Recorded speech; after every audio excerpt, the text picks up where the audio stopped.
భోజనాలు veg అవనియండి, non veg అవనియండి, మనం అనుకున్నప్పుడు అనుకున్న విధంగా చేసుకొని తినడమే మనకు కావాల్సిన వెజ్ కానీ నాన్ వెజ్ కానీ మంచి రెసిపీ బగారా రైస్. ఈ బగారా రైస్ కోసం ముందుగా కడాయిని పెట్టుకొని 2 స్పూన్స్ ఆయిల్ వేసుకొని బాగా హీట్ అయిన తర్వాత ఇందులోకి బిర్యానీ దినుసులు మొత్తం వేసుకోవాలి.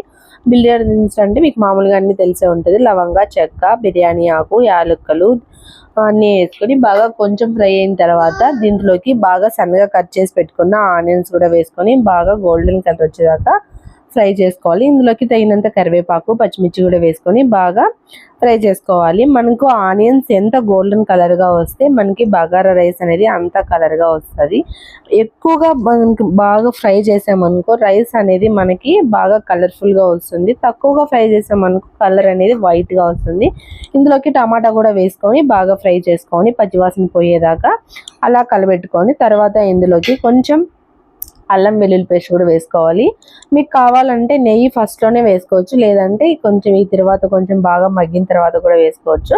నేనైతే కొంచెం మగ్గిన తర్వాత అయితే నెయ్యి కూడా ఒక 2 టేబుల్ స్పూన్స్ అయితే వేసుకున్నాను. ముందుగా కడిగి పెట్టుకున్న రైస్ని కూడా ఇందులోకి వేసేసుకొని కొత్తిమీర తర్వాత పుదీనా వేసుకొని తగినన్ని వాటర్, తగినన్ని అంటే మీరు ఎన్ని కప్పులు అయితే రైస్ తీసుకుంటారో అంతకి. నేనైతే డైరెక్ట్గా వేయలేదండో, ముందుగానే కొలత పెట్టుకొని పక్కన పెట్టుకున్నా.